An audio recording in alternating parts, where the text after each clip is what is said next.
আছে সমাজে, কিন্তু চাল চেলা গোয়েন্দা কতক্ষণ দেখা আমাকে না আঙ্গলে না ভাই, কথা ঠিক কিনা? ভাই হলে আনার ঝাঁকুয়া উঠবি, মইটা ভাঙ্গা লাগবে, কতক্ষণ দেখা।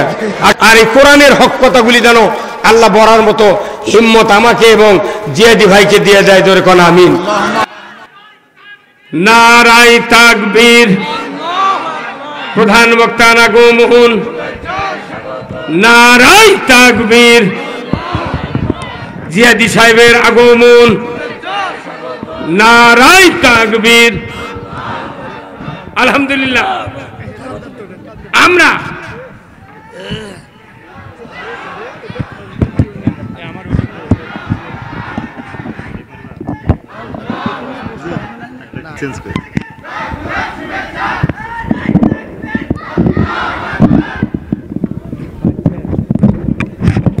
আজ অত ব্যারিকেড দেওয়া লাগবে না, কে আসছে? সারার কেউ নাই, আবার ওকে হারকিং ভরে দেবেন। আমি বলছিলাম আমাকে একজন জেলের তোলে, কিছু কিছু লোক বগল বাঁধায়, আবার হাসে, আবার কেউ কেউ কয় হুজুর জেল খাটা সুন্নত, তো চোখ মাই করে দে সুন্নত আদায় করছ, এত বড় সুন্নত, এই মিষ্টি খাওয়া মেসাক করা আর ওই কাঁটার রাস্তার কাঁটা সরান সুন্নত বাদ দেয়া, তুই যখন এত সুন্নতের পাগল হচ্ছ, 5 দিন থাকলে বোক মা করে দেখু এই কতক্ষণ দেখা 20 টাকাটা থুয়াচ্ছি, 20 টাকাটা থুয়াচ্ছি, জেল খাটতে খাটতে জেলের ভেতরে যদি মৃত্যু হয়, এই বাংলাদেশে ইসলাম বিজয় হবে ইনশাআল্লাহ।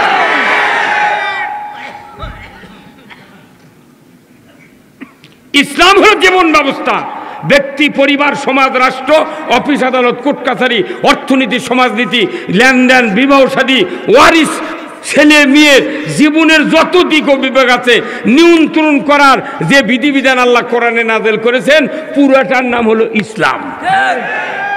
পুরাটার নাম কি? ইসলাম।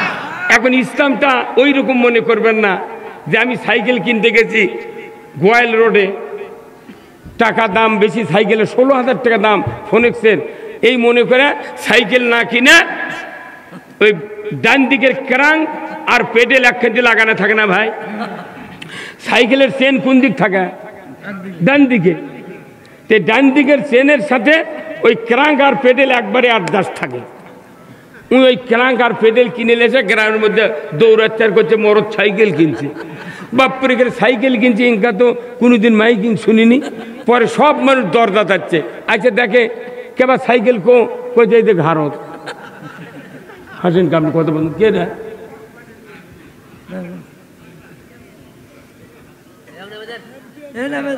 কতক্ষণ টাকা কি হচ্ছে ভারত, এই যে ভারত কে ভারত ক্রাঙ্ক আর পেডেল আছে ওটা সাইকেল।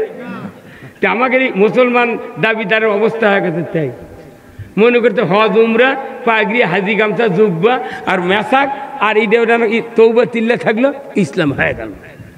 তাহলে নবীর মতো মহাপুরুষ দাঁত ভাঙলো গা, উদয় যুদ্ধে শহীদ হলো গা, কতক্ষণ? ইসলাম হলো জীবন ব্যবস্থা, যে ইসলামে সুদ হারাম, যে ইসলামে চুরি হারাম, যে ইসলামে লটারি হারাম, যে ইসলামে মদ গাঁজা হারাম, যে ইসলামে জানা হারাম, যে ইসলামে দুর্নীতি ঘুষ অন্যায় অপকরণ সব হারাম, এর নাম হলো ইসলাম। নামাজ রোজা হজ যাকাত এটা ইসলামের ধর্মীয় বিষয়। কিয়ামত পর্যন্ত মোটমাট যদি নামাজি হয়, সংসদে যদি সুদ হারাম না হয়, কিয়ামত পর্যন্ত বাংলাদেশের 1 টাকা সুদ হারাম হবে না। তাহলে সুদ হারাম করার জন্য আমাদের রাজনীতি করতে হবে, সে রাজনীতি করে সংসদ থেকে ইসলাম বিজয় করা লাগবে। ওখানে যদি ইসলাম না থাকে, ইটি আবাদত করা ব্যথা, কতক্ষণ টাকা? তো সংসদ হলো ওটি লেখা আছে মহান জাতীয় সংসদ। কি লেখা আছে? মহান জাতীয় সংসদ। যে মহান জাতীয় সংসদে যদি গান হয়, সেটা আর মহান থাকে। অথচ আল্লাহ কোরআনে বলছেন, ইন্নামাল মুমিনুনা আল্লাযিনা ইযা যুকিরাল্লাহ ওয়াজিলাত কুলুবুহুম ওয়া ইযা তুলিয়াত আলাইহিম আয়াতুহু জাদাতহুম ঈমানা ওয়া আলা রাব্বিহিম ইয়াতাওয়াক্কালুন। জোরে কোন আল্লাহু আকবার। আল্লাহ নিজে বলছেন, যে নিশ্চয় মুমিন তারা যাদের সামনে আল্লাহ সুবহানাহু ওয়া তাআলার নামের উচ্চারণ হলে, আল্লাহর কথা, আল্লাহর বয়ান, আল্লাহর ওয়াজ যদি আলোকপাত করা হয়, মুমিনের কানে যদি পড়ে যায়, ওয়াজিলাত কুলুবুহুম, অন্তর থরথর করে কেঁপে ওঠে, জোরে করে আল্লাহু আকবার। এমন মুমিনের অন্তরে যদি কোরআন শুনান হয়, আল্লাহ তখন দেখতে পায় এই মুমিনের গতি কোন দিক, জান্নাতের দিকে না জাহান্নামের দিকে। যদি দেখে বান্দার গতি জান্নাতের দিকে, আল্লাহ তখন ওই মুমিনের অন্তরে ঈমান বাড়িয়ে দেয়। আরেকটু জোরে বলা গেল সুবহানাল্লাহ। কোরআন শুনলে যে ঈমান বাড়ে, এই জন্য গত 16 বছর আমাদের দেশে তো অনুমতি ছাড়া সভা হয়নি।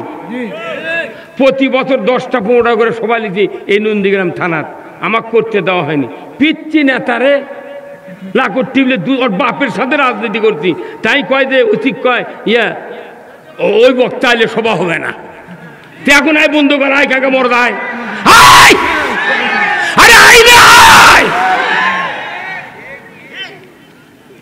গত পরশুদিন নন্দীগ্রাম থানার অতির সাথে দেখা করে তালিকা দিয়েছি যে ভাই আমি কোন সভা লিছি, সেদইল দামগাড়া মাদ্রাসাতে আছে সভা, নন্দীগ্রাম পোপারে আছে সভা, এগুলো তালিকা লেখালেন, ওই সভা আপনার দাওয়ালে করতে যাবো আমি।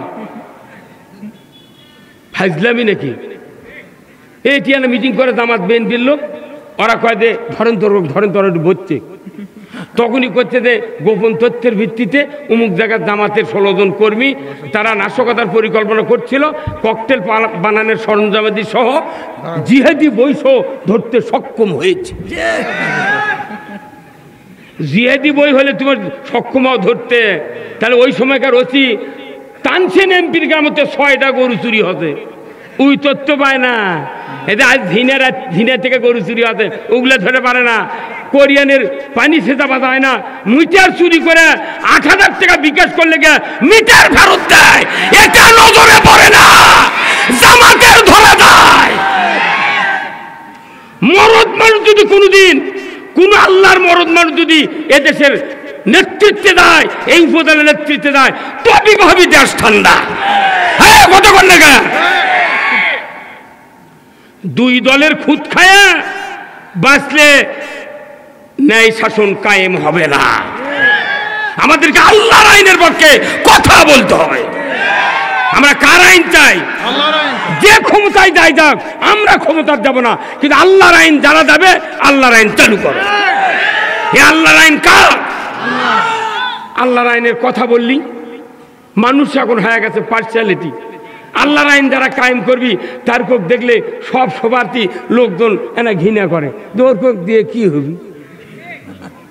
মলে দান আমাকে কাছে জানাজা করবে দাইস না, যদি দাঁড়িয়ে দিস আল্লাহ বরকা মুখ লড়ামো, একটা দোয়া কম না, ফাটা বাটা।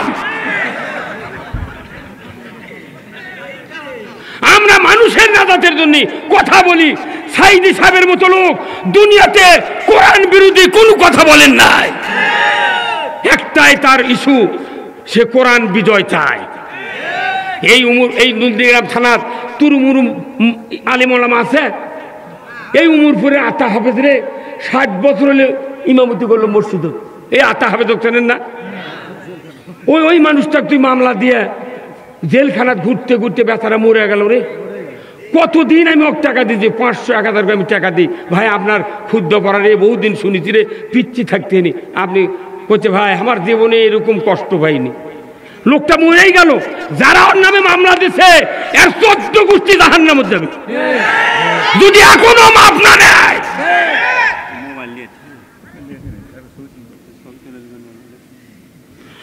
ভাইরা আমার, দুনিয়ার কথা কেন বলি?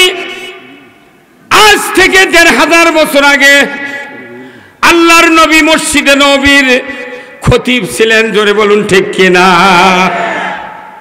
খতিব বোঝেন? এখন তো একটা মসজিদে 3 জন খাদিম, একজন খতিব, কি একজন মুয়াজ্জিন, একজন পেশ ইমাম, একজন খতিব, আর একজন মসজিদের ধার ধাটা। কয়জন হলো? তখন মসজিদের খতিব আল্লাহর রসুল ছিলেন, উনি যখন ভাষণ দিতেন, খুতবা পড়তেন, খুতবার সানিতে উনি বারবার বলেছেন খয়রুল কুরুনি কারনি, খয়রুল কুরুনি কারনি, সুম্মাল্লাযিনা ইয়ালুনাহুম, সুম্মাল্লাযিনা ইয়ালুনাহুম। এই কথা খুতবাতে আছে না নাই? জোরে কোন আছে না নাই? তাহলে খয়রুল কুরুনি কারনি, আল্লাহ রসুল আজ থেকে ১৫০০ বছর আগে গারে হিরায় যখন ওহি সর্বপ্রথম জিব্রাইলের মুখ দিয়ে যখন শুনতে পাইলেন, আল্লাহ রসুল গারে হীরার গুহার ভেতর থেকে সেজদার থেকে উঠে দাঁড়ালেন। জিব্রাইল বললেন ইকরা বিসমি রব্বিকাল্লাযী খলাক, পড়ুন মুহাম্মদ সৃষ্টিকর্তা রবের নামে। উনি বললেন আনা উম্মি, আমি পড়তে পারি না। আবার বললেন ইকরা বিসমি রব্বিকাল্লাযী খলাক, পড়ুন মুহাম্মদ। উনি বললেন আনা উম্মি, পড়তে পারি না। রসুল নিজে অক্ষর জ্ঞানবিহীন ছিলেন। উনি যত মানুষকে দাওয়াত দেয়া কোরআনের পথে এনেছিলেন, প্রত্যেকটা মানুষের ভেতরে কাউরো 1 পাসের ডিগ্রি নাই, এসএসসি পাসের ডিগ্রি নাই, এমএ নাই, আইএ নাই, বিএ নাই, অধ্যক্ষ নেই, প্রভাষক নাই, কোনো রকমের ফিলোসফি, সাইকুল হাদিস, আল্লামা, মুফতি, দাখিল আলেম পাস, কোনো ডিগ্রি ছিল না। ধরে বলুন ঠিক কিনা? এতগুলি অশিক্ষিত মানুষকে আল্লাহর নবী ইসলাম বুঝালেন, দিন বুঝালেন। তারপরে ওই মানুষগুলার সমাজকে আল্লাহর নবী মুখ দিয়ে ঘোষণা দিলেন খয়রুল কুরুনি কারনি, আমার যুগ হলো সেরা যুগ, আমার যুগ হলো সোনার যুগ। জোরে বলুন ঠিক কিনা? রসুল বলছেন আমার যুগ সোনার যুগ, আমার যুগ সেরা যুগ। তা রসুলের এই কথা বলা ঠিক আছে? কথা বলেন। কারণ কি ওই সময় সুদ ছিল না, চুরি ছিল না, জানা ছিল না, ঘুষ ছিল না, দুর্নীতি ছিল না। তাহলে রসুলের এই কথা বলা এই কথা কোন কি ঠিক? তাহলে এখনকার ইমামদের দৈনিক শুক্রবার আমরা পড়ি খয়রুল কুরুনি কারনি। তাহলে একটা ইমামের প্রতিবাদ কোনো মুক্তাদি, মুসল্লি, মোতাল্লি করলো না। এই ইমাম সাহেব, আপনি কার কথা বলতেছেন? খয়রুল কুরুনি মানে কি? আমার যুগ সারা যুগ। এটা নবীর কথা। তোমার যুগ কি সারা যুগ? নবী কথা আমার যুগ সোনার যুগ, আর তোমার যুগ যে লোহার যুগ, গুলি বানাবার বকত গুলি করো। এই কথা কর। রসুলের সোনার যুগে কোনো অন্যায় ছিল না, তোমার যুগের তো এই যুগ নাই, এই সোনার কাম নাই। অতএব তুমি এই কথা বলতে পারবে ওই সোনার যুগ তৈরি করতে কি দরকার, সেই বক্তব্য তুমি দাও। ওনারা এই কথাটা কেউ প্রশ্ন করে না, প্রতিবাদ করে না। ওনারা আরবি দিয়ে পরে লোলেন খয়রুল কুরুনি কারনি সুম্মাল্লাযীনা ইয়ালুনহুম। ওই আরবি দিয়ে পরে দেখে বাংলা কয় না, দেখে ওনারা আল্লাহওয়ালা, ওনারা মুত্তাকি। আবার কেউ কেউ করতে সোয়াবের কথা কয়। কোরআন হাদিস পড়ে যতদূর দেখেছি আমি, টুটা ফাটা জ্ঞানে কোথাও নাই যে এত কোটি এত মন সোয়াব হলে জান্নাতে যাবে, কোনো কথা নেই। বরং আল্লাহ কোরআনে বলছেন ওমা খলাকতুল জিন্না ওয়াল ইনসা ইল্লা লিয়াবুদুন। কোনো এখানে পার্টিকুলার সোয়াব আমলের কথা বলা হয় না। এখানে বলা হয়েছে তোমরা আমার ইবাদতের জন্য আমি সৃষ্টি করেছি, আমার গোলামি করবে। আইন মানা ছাড়া কাউরো গোলামি করা যায় না। আল্লাহর অর্ডার, আমার আইন মানতে হবে। কার আইন? আল্লাহর আইন মানা কি ফরজ। এই আইন বাদ দিয়ে আমরা ইবাদত ধরছি সোয়াবের জন্য। আচ্ছা আপনাদের বলি তো, কারো যদি দাঁড়িয়ে ওঠে, কি ওঠে? কারো যদি দাঁড়িয়ে ওঠে, ওই লোকের কি আর মোনাজাত করা লাগে আল্লাহর কাছে? আল্লাহ তুমি মুছ তুলে দাও, কথা কনে গে? কোন পাগলও যদি কয় আল্লাহ দাঁড়িয়ে দিছো, আল্লাহ মুছ তুলে দাও, তখন আল্লাহ জিবরাইল কবি অগজা কয় রে একটা আয়না কিনবে। কক আয়না কিনে মুখের আগে ধরলি তো বোঝা যায় তোর দাঁড়িয়ে যে আমি দিছি মুছ উঠিছে নাকি দেখতো, কথা কয়? আল্লাহ বলছেন তুমি আইন মানবে, তোমার জীবনের গুনাহ মাফ করে দেবো, তোমাকে আমি জান্নাত দিয়ে দেবো। কথা ঠিক কিনা? আমরা আইনের বিরোধিতা করে হাজারো ইবাদত করতেছি, দুনিয়াতে শান্তির তালবাস্য কায়েম হবে না। তাহলে খয়রুল কুরুনি কারনি, এটা রসুলের বক্তব্য। ওই সমাজ কেমন করে মূর্খ দিক নিয়ে আল্লাহ রসুল কায়েম করেছিলেন, এর স্পষ্ট দলিল হলো ওই সময়কার মূর্খ মানুষেরা অশিক্ষিত অক্ষরহীন মানুষগুলিকে কোরআন হাদিসের বক্তব্য দিয়ে মুহাদ্দিস মুফাসসির মুত্তাকি তৈরি করেছিলেন। কিভাবে? ওই সময়কার মূর্খ লোকেরা, অক্ষর জ্ঞানবিহীন লোকেরা ছিল কোরআনের আন্ডারে। কোরআন যা বলেছে ওনারা তাই শুনেছেন। কিন্তু এখন এসে খালি শিক্ষিত ভিআইপি লোক। একটা কওমি মাদ্রাসার হুজুররাও লেখে পোস্টালত, জমুক মাদ্রাসার প্রিন্সিপাল মুহতামিম, আলহামদুলিল্লাহ অনেক ডিগ্রি আছে অনেক, কিন্তু এই প্রত্যেকটা জায়গা শিক্ষিত লোক। কিন্তু এখন বাংলাদেশের পরিস্থিতি, শিক্ষিত লোক আছে, দেশে শান্তি নাই। এর একমাত্র কারণ হলো শিক্ষিত লোকের আন্ডারে আছে কোরআন। কথা কন, শিক্ষিত লোকের আন্ডারে আছে। ওই যে সংসদে 300 জন এমপি নাই, এরা কোন শিক্ষিত লোক? ডক্টর হাসান মাহমুদ কমসা মারদলায় 22টা তরকারি ভাত খাওয়া। কথা কন, এরা হলো বড় শিক্ষিত। আর তাই এক পেলাত করে আলু ভর্তা, ডিম ভাজি আর ডাল ঘাটিলে ভাত খায়, তাই করছে রাজা কাটতে। এই তোকমা দিয়ে আলী হাসান মোহাম্মদ মুজাহিদ নিজামী শহীদ করে দেওয়া হয়েছে। যারা মিম্বরে দাঁড়ালে 4টা ভোট পাবে না, তাদেরকে মন্ত্রিত্ব দিয়া এদের জলাঞ্জলি দেওয়া হয়েছে। কথা ঠিক কিনা? ওই যে হাসানুল হক ইনু তথ্যমন্ত্রী, পলক এখন করছে যে তোমার জন্য এই দশা হলো আমাকে। কে তোমার হাসিনা ভালো করে তথ্য দায়িত্ব দিল, তথ্যমন্ত্রী, তুমি খালি জামাত বিএনপির বিরুদ্ধে না করলে হনি, একটা লোক ফাঁসি দেওয়া হলো হনি। তোমাকে এই বুদ্ধি কে দিছিল রে? এই কামে আজ জেলে তুলছি আমরা। এই কথা কর না কা? আর সালমান এফ রহমান আইনিছিল করছে যে তুমি যে আইন মন্ত্রী হচ্ছিলে তুমি কোন বেআইনি কাম করছো। এই কথা কর না কা? কি কাজ? বেআইনি কাজ করেছো। তুমি যদি এই ভোটটা যদি বন্ধ না করতে, তুমি যদি ভোটটা বন্ধ না করতে, আমাকে ভোট হলে যদি দিবি ঠন হনি, তাও বউ চললে শুয়ে থাকবে বানো হনি। কি অকাম করছো তুমি? কথা কন না, কথা কন না আপনি? মনে করেন এই দামগারা, আচ্ছা আশ্চর্য কথা, আপনি পরে তেমনই করে হয় কথা। কি কথা ঠিক কিনা? জরিমার কথা ঠিক কিনা? আজকে যদি এই ভোটটা যদি বাংলাদেশে যদি বন্ধ না করা হতো, এক টার্মের উপর 2 টার্ম ক্ষমতা থাকতো না। তাহলে ওরা আগে কি করছে? হাত ব্রেক করছে। হাত, এইটা আমার মাথার থেকে পা পর্যন্ত যতগুলো অঙ্গ আছে, প্রত্যেকটা অঙ্গের নাম দিয়ে কোরআন শরীফ আয়াত আছে। বিটা বিটি লাগবো, কোরআন শরীফ খোলেন। এই মাথার নামে, চোখের নামে, কানের নামে, দাঁতের নামে, মুখের নামে, জিহ্বার নামে, তারপর জবানের নামে, রুহুর নামে, হাতের নামে, পায়ের নামে, সব জায়গাতে আয়াত আছে। তাহলে এতগুলো আয়াত আছে অঙ্গের নামে। সমস্ত অঙ্গর ভেতরে 2টা অঙ্গ এত জরুরি। এই অঙ্গ যদি খারাপ হয় পৃথিবী খারাপ, অঙ্গ যদি 2টা ভালো হয় পৃথিবী ভালো। যেরকম আল্লাহু আকবার।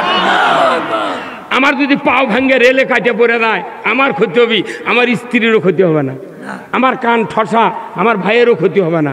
আমার চোখ কানা, মায়েরও ক্ষতি হবে না, দুনিয়ারও ক্ষতি হবে না। কথা ঠিক কিনা? কিন্তু 2টা জিনিস আছে, 2টা অঙ্গের নাম কি কোন তো? ওই তো উনকে পড়া লাগবি কইলে আমরা পড়ি, বক্তৃতা দিকে মানুষ কেলায়।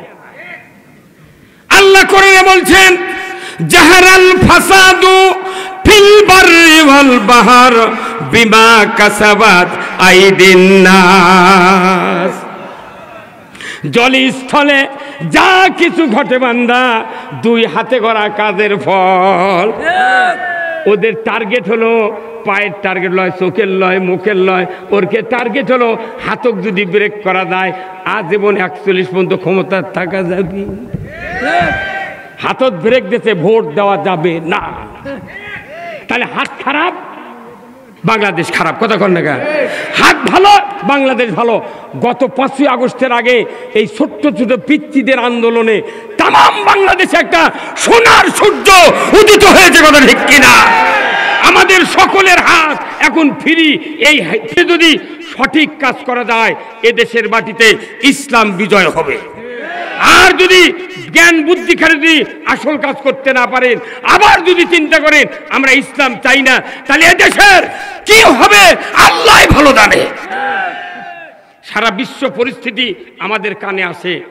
সিরিয়া, আফগানিস্তান, এরপরে পাকিস্তান, তাজিকিস্তান, সমরখন্দ, বুখারা, মিশর, ইন্দোনেশিয়া, জাপানের সাইডের একটা রাষ্ট্র ইসলাম বিজয় হয়ে যাচ্ছে। এরপরে আসেন মালয়েশিয়া, ইরান, তুরস্ক, এরপরে বাংলাদেশের ইসলাম বিজয় হয়। মোদির মতো কাফের বেঈমান ভারতে ক্ষমতায় থাকতে পারবে না, যার ধরে পুরো বাংলাদেশকে 16 বছরে জাহান্নামে পরিণত করা হয়েছিল। আমরা কারো অনুগ্রহ নিয়ে এদেশে বাঁচতে চাই না, আমরা আল্লাহর অনুগ্রহ চাই। আপনাকে আল্লাহর অনুগ্রহ নিয়ে বাঁচতে চান? কারা কারা দুহাত তুলে দেখান। লিল্লাহে তাকবীর, নারে তাকবীর। আল্লাহর অনুগ্রহ ছাড়া 1 সেকেন্ড পৃথিবীতে বাঁচার উপায় নাই। তাহলে খয়রুল কুরুনি কারনি রসুল বললেন তার যুগকে, তাহলে আমাদের ওই যুগটা, এই যুগটাকে ওই রকম করার দরকার আছে না নাই? ওই কোরআন এখন আছে না নাই? অনেকেই বললেন আল কোরআনের আলো ঘরে ঘরে জ্বালো।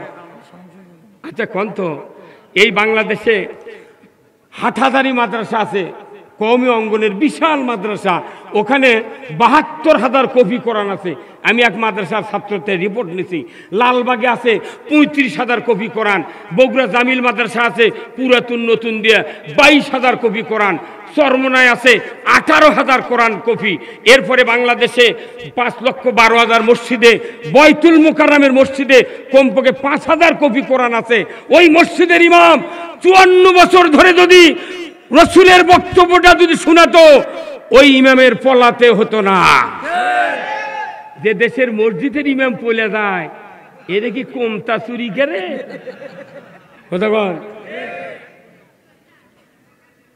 ভাইরা আমার, আমি আপনাদেরকে বলতে চাই, খয়রুল কুরুনি কারনি, রসুলের যুগ সোনার যুগ। ঈমান এনেছি যারা, তাদের দায়িত্ব হলো ওই যুগ কায়েমের জন্য কোরআনের শাসন কায়েম করা। এদেশে আওয়ামী লীগ আছে, বিএনপি আছে, জাতীয় পার্টি, জাসদ, জামাত, হেফাজত, চরমনাই আছে না নাই? তাবলীগ আছে না নাই? শত শত দল আছে। এই দল প্রত্যেকটা দলে ইমানদার আছে, হাজি আছে, কথা ঠিক কিনা? তাহলে যারা ইমানদার তারা হলো ইমানদারের গুরু। এক জোরে বলুন ঠিক কিনা? আমি আপনাদেরকে প্রমাণ করে দিই। আমার এই আলামিন ভাইরা আমার সহায় হচ্ছে, ডাক্তারের কাছে গেছে, ওনাকে বলছে ফ্লাজিল খাও। কি খাও? হাবিবুর রহমান গেছে ডাক্তারের কাছে, আমার সহায় হচ্ছে, এনাকে বলছেন ফিলমেট খাও। উপজেলা চেয়ারম্যান গেছে আমার সহায় ওষুধ নিবার, উনি যা বলছেন ওনাকে বলছেন অ্যামোডিস খান। কি আর একজন গেছে, ভাই আমার সাথে একটু রক্ত দেখা দিচ্ছে, কয় মিলিগ্রাম খান। 4টে ওষুধের 4 নাম, 4 কোম্পানির, কিন্তু কাজ হলে আর গ্রুপ হলো মেট্রোনিডাজল। এর গ্রুপের নাম কি? Metronidazole group. যে নামই হোক, যে কোম্পানির হোক, এর কাজ হলো আমার সবাই ভালো করা। এই কথা বললেন, জোরে বললেন নাকি আপনারা? কালি ওষুধের দোকানদার শুনবেন এই 4 ওষুধের, প্রত্যেকটা ওষুধের নাম আলাদা, কিন্তু গ্রুপ এক। কে কোন দলেন করেন আমার আপত্তি নাই, ইমানদার আছে তার গ্রুপটা এক হতে হবে। এই 1 নম্বর ইমানদারের গ্রুপের কাজ আল্লাহ কোরআনে বলছেন, ইয়া আইয়ুহাল লাযীনা আমানু কুনু কাওয়ামিনা লিল্লাহি শুহাদা বিল কিসত ওয়ালা ইয়াজরিমান্নাকুম শানাআনু কওমিন আলা আল্লাহ তা'দিলু ইদিলু হুয়া আকরাবু লিত্তাকওয়া ওয়াত্তাকুল্লাহ ইন্নাল্লাহা খাবীরুম বিমা তা'মালুন। সূরা মায়দার 8 নম্বর 9 নম্বর আয়াত বাড়ির যা পড়ে দেখবেন। জিন্দেগিতে বক্তৃতা করব না, এত হাফেজ, এত আলেম, এত মুহতামিম, এত মাওলানা আছে, নবীর ওয়ারিস, লক্ষ লক্ষ নবীর ওয়ারিস বাংলার জমিনে আছে, কিন্তু কোরআন বলছে সূরা মায়দার ৮ নম্বর আয়াত, হে দুনিয়ার ঈমানদাররা, তোমরা হয়ে যাও আল্লাহর বিধান সমূহ কায়েমকারী। কোনো বিশেষ সম্প্রদায়ের শত্রুতা যেন তোমাদেরকে ন্যায় বিচার কায়েম করার থেকে বিরত না রাখে। তুমি ন্যায় বিচার করো, হুয়া আকরাবুল তাকওয়া, এটা হলো খোদা ভীতির অধিকতর নিকটবর্তী। জোরে কন্যা মারহাবা। কারা আল্লাহকে বেশি ভয় করে? এর প্রমাণ হলো যারা আল্লাহর বিধান জমিনে কায়েম করার আন্দোলন করে, চেষ্টা করে, রাজনীতি করে, এরাই হলো মুত্তাকির শীর্ষ পর্যায়ের লোক। জোরে কন্যা মারহাবা। সূরা মায়দার ৮ নম্বর, ৯ নম্বর, ১০ নম্বর আর একটা আয়াত আছে, যদি পড়তে পারেন আল্লাহর ইজ্জতের কসম বুঝতে পারবেন কোরআন কি বলছে, আমরা কোন পথে চলছি। আচ্ছা ভাই বলেন তো, এই তো আমার হাবিবুর ভাই, চাদর খোলেন তো আপনি, না ফেলে দেওয়া লাগবে। এই যে ওনার গায়ে পাঞ্জাবি দেখছেন না, এই পাঞ্জাবি যদি উল্টা করে গাঁত দিয়ে বাড়ির থেকে আসে, এখানে আমার কাছে বসছেন উনি, তাহলে ভেতরের পকেট কোন দিক যাবে? বাইরে আসছি, তাই না? আমার এই বাঁকার পকেট ডালিয়ে দেবে। আচ্ছা আপনারা সবাই আমার দিকে আর তাকাবেন না, দেখবেন যে হাবিবুর মৌলানা বোধহয় বউ বাঁচে নেই।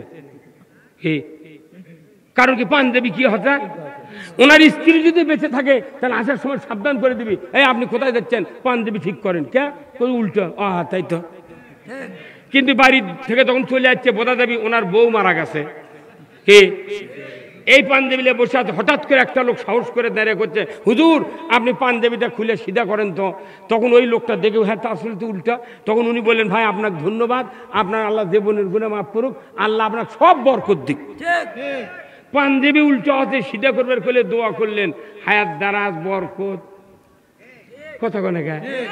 তাহলে চলার পথ যখন উল্টো হবে, চলার পথ যখন উল্টো হচ্ছে, এটা যদি বক্তারা আলেমেরা সিধা করে দিবার কথা কয়, তখন জেলত কথা কোনে খারা কথা কয়। এখন আসেন দ্বিতীয় বক্তৃতা রসুলের। ভাইরা আমার, ও সোনার টুকরা আলেমেরা, ও সোনার টুকরা হাফেজেরা, রসুলের পাগল পাড়া উম্মত, এই নন্দীগ্রাম থানার যত ইমানদার আছেন সবাইকে আমি সেলুট দিই।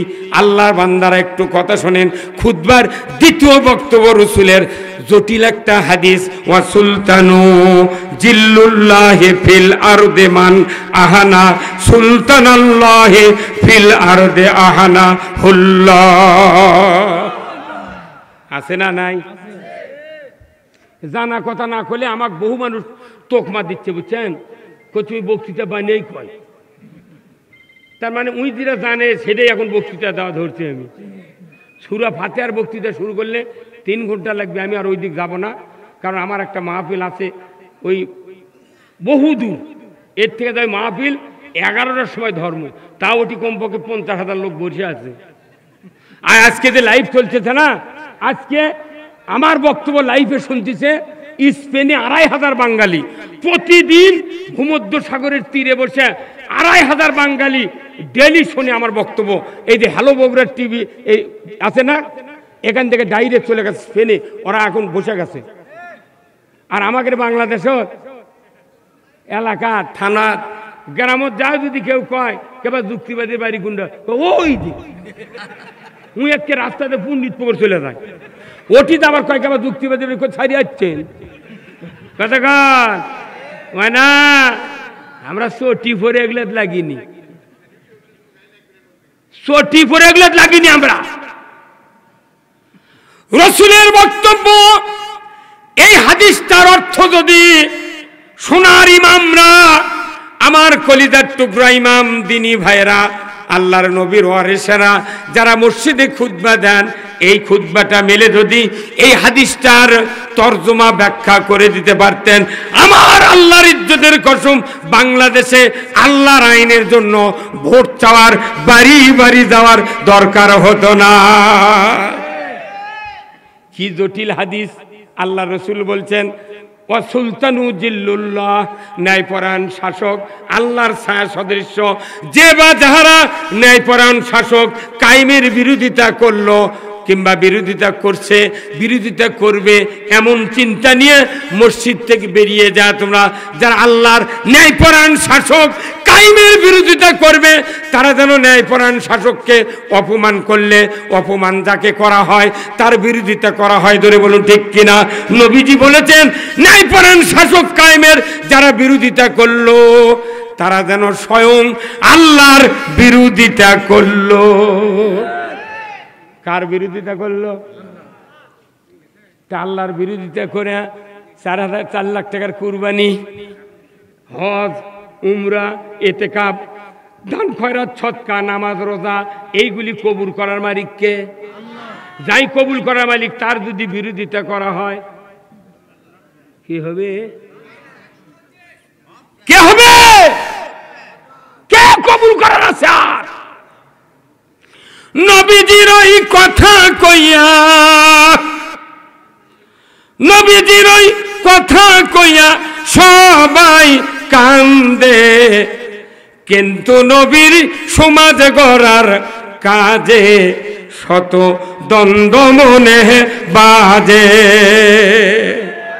এই কথা ঠিক কিনা? নবীর কথা শুনতে ভালো, নবীজির আদর্শ ভালো, বক্তৃতার বিবৃতিতে সবাই বলতে পারে। দয়ার নবী ভাব গাম্ভীর্য সহকারে আগামী কালকে 12ই রবিউল উদযাপন হতে যাচ্ছে। দয়ার নবী, সোনার নবী, সোনার মদিনা, কত কত দরদ মাখা ডাক, কিন্তু নবীর আদর্শ, ওই আদর্শ, ওই আদর্শের রাষ্ট্র কায়েমের যারা কথা বলে তাদের সাথে তখন কয় না নবী নবী ছিল, তুই সেই উমর হচ্ছু, তুই কি বানাবো? আয় কথা কন না গা।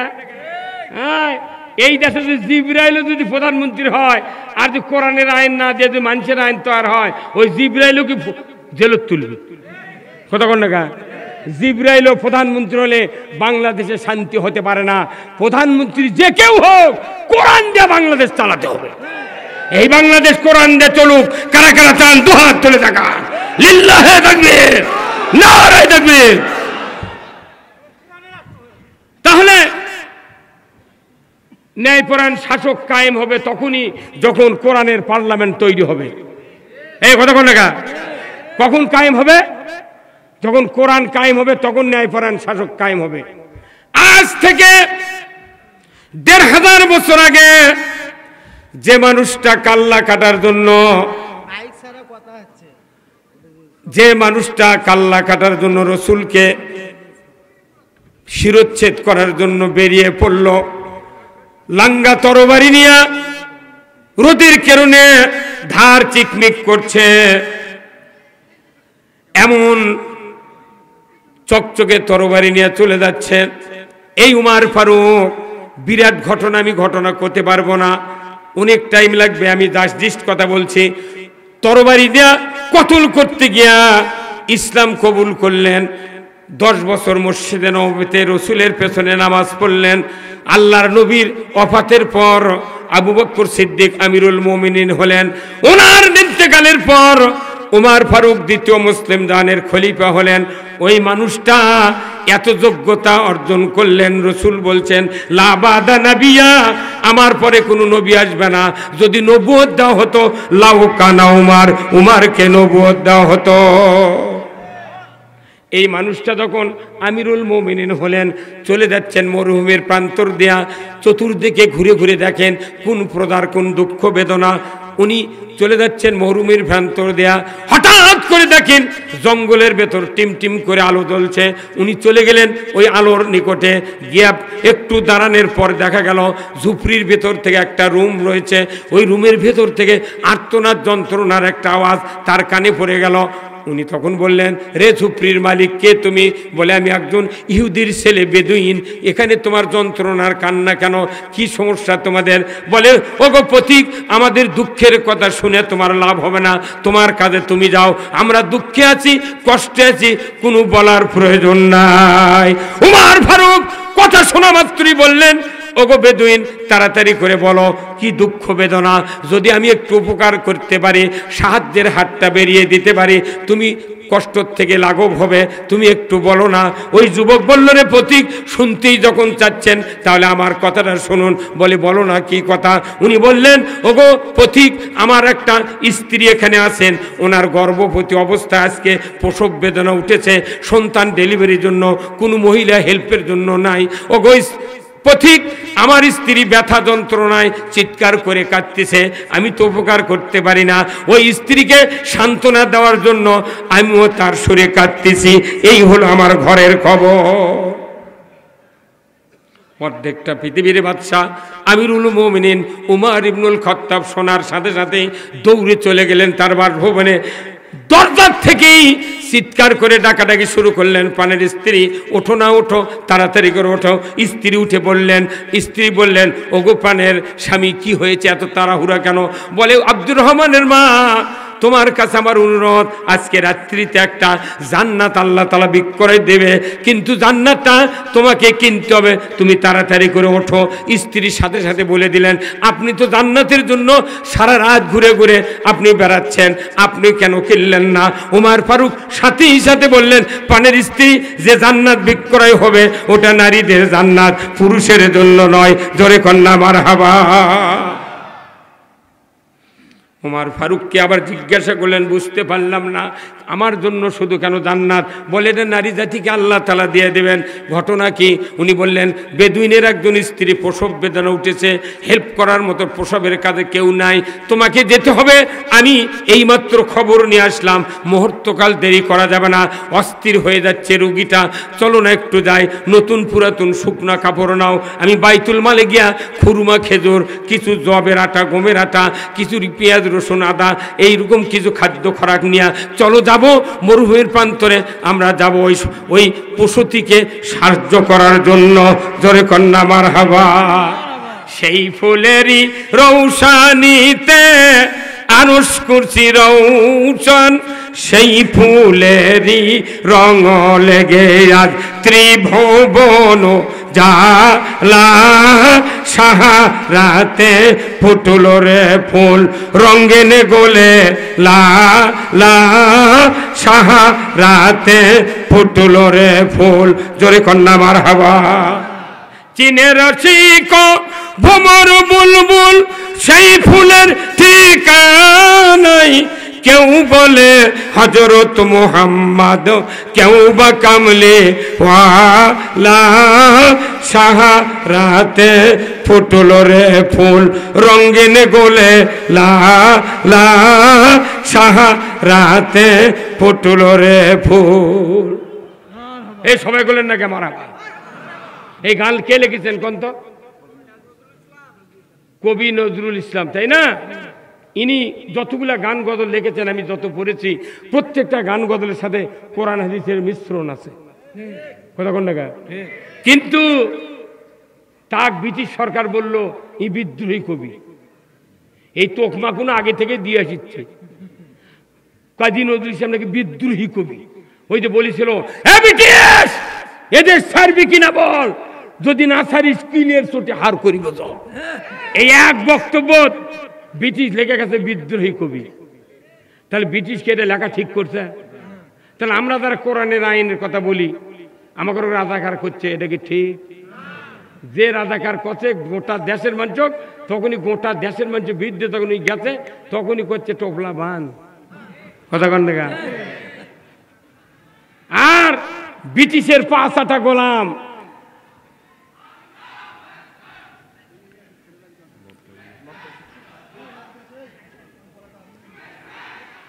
বক্তা নাকি ভাইরা আমার,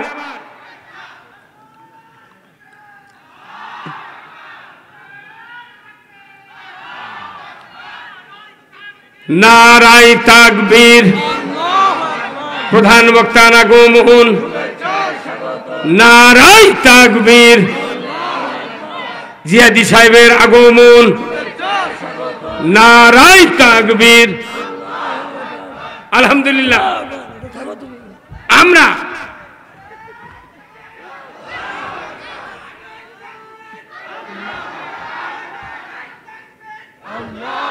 হুজুর একটা একটু চেঞ্জ করে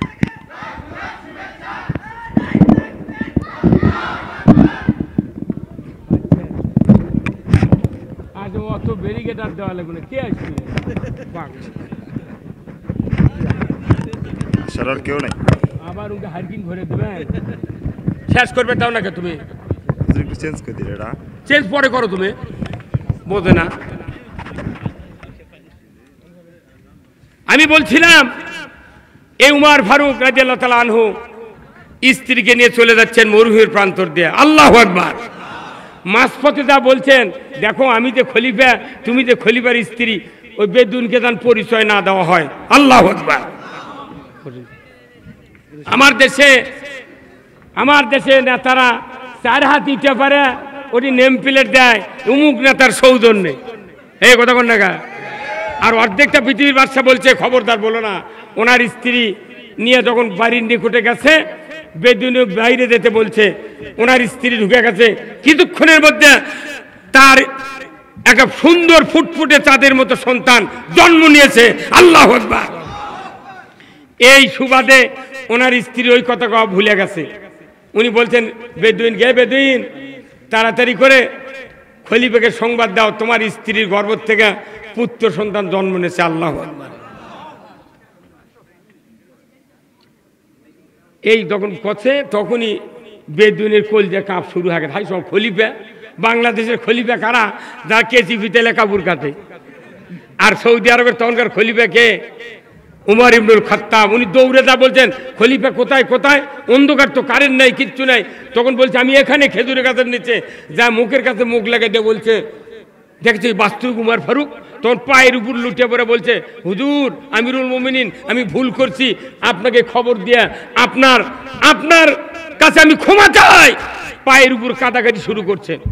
তখন উমর ফারুক বুকের সাথে জোরে বলছে, হে বেদুইন, কোন জাতি বলে হিংসা নাই। এটা নবীর শিক্ষা, এটা রসুলের শিক্ষা, এটা রসুলের শিক্ষা। আমি নবীর কাছ থেকে এটা শিখেছি। এটা ইসলাম, এটা কোরআন, এটা রসুলের আদর্শের শিক্ষা। কোন জাতি বলে হিংসা নাই। তখনই ওই বেদুইন স্ত্রীর প্রসব বেদনার, প্রসবের পর যে কষ্ট দেখতে যায় নাই, তার সন্তানের চেহারাও দেখতে যায় নাই। উনি বলছেন, আমিরুল মুমিনিন, বুঝতে পেরেছি ইসলাম কারে বলে, দিন কারে বলে, জীবন ব্যবস্থা কারে বলে। আমি দিব্যি আজকে বুঝতে পারলাম। আর যাব না ভাইদের কাছে পরামর্শ নেওয়ার জন্য, যাব না আমার পিতামাতার কাছে পরামর্শ নেওয়ার জন্য। আপনি হাত বের করেন, আমাকে কালেমা পড়ে মুসলমান করে দেন। জোরে কোন আল্লাহু আকবার। এই শাসন আল্লাহ রসুল কায়েম করেছিলেন। এই কোরআন আমাদের বাংলাদেশে কয়েক হাজার কোটি কোরআন আছে, কিন্তু একটা কোরআন যদি খালি সংসদে যেত, আমার দেশটা জান্নাতে পরিণত হয়ে যেত। কথা ঠিক কিনা? আসুন না, আমার এই নন্দীগ্রাম উপজেলার দিনদার ইমানদার ভাইদের কাছে অনুরোধ, আলিমদেরকে অনুরোধ করছি, ইমামদেরকে অনুরোধ করছি, আমরা যারা সংগঠন করি বাংলাদেশ জামাত ইসলামী, আমাদের কাজ হলো এদেশের মাটিতে ইসলাম বিজয় করা। আমরা নাম ধরতেই পারিনি 16 বছর, কোনোদিন পারিনি। আমাদের নাম ধরতে আমাদেরকে বাধা দেওয়া হয়েছে, কিন্তু আজকে ওপেন ফিল্ডে কথা বলার সুযোগ কে দিচ্ছে? মনে করবেন ইসলামী দলের কথা যত বলতে দিবেন, তত এদেশে ইসলাম এগিয়ে যাবে। বাংলাদেশ ইসলাম আস্তে আস্তে এগিয়ে সেই দ্বার প্রান্তে চলে যাক। আপনারা কি রাজি আছেন? কারা কারা দুহাত তুলে দেখান। নারায়ে তাকবীর, নারায়ে তাকবীর। আল কোরআনের আলো, আল কোরআনের আলো, কোরআন হাদিস যেখানে, দুনিয়ার মুসলিম, বাংলার মুসলিম, বগুড়ার মুসলিম, নন্দীগ্রামের মুসলিম, দামগাড়ার মুসলিম, লিল্লাহে তাকবীর। আলহামদুলিল্লাহ। আমি আর আপনাদেরকে কষ্ট দেব না। আপনাদের কাছে আমি দোয়া চাই। আমি আপনাদেরই এলাকার সন্তান। আল্লাহ তাআলা যেন আমাকে বাকি জীবন সুস্থ রাখেন, এটাই চাই। আর এই কোরআনের হক কথাগুলি যেন আল্লাহ বলার মতো হিম্মত আমাকে এবং জিয়াদি ভাইকে দিয়ে দেয়। ধরে কোন আমিন। অনেক বক্তা আছে সমাজে, কিন্তু তেল তেলে গোয়েন্দা কথা কন না, আমাকে না আঙ্গলে না ভাই, কথা ঠিক কিনা? ভাই হলে আনার ছাউকা উঠবি, মই দিয়ে ভাঙ্গা লাগবে। কথা কন না কে? আসুন না, আল্লাহ তাআলা আমাদের সকলকে দ্বীনের জন্য কবুল করুক, আমিন। ওয়া আখিরু দাওয়ানা আলহামদুলিল্লাহ। আসসালামু আলাইকুম ওয়া রাহমাতুল্লাহি ওয়া বারাকাতুহু।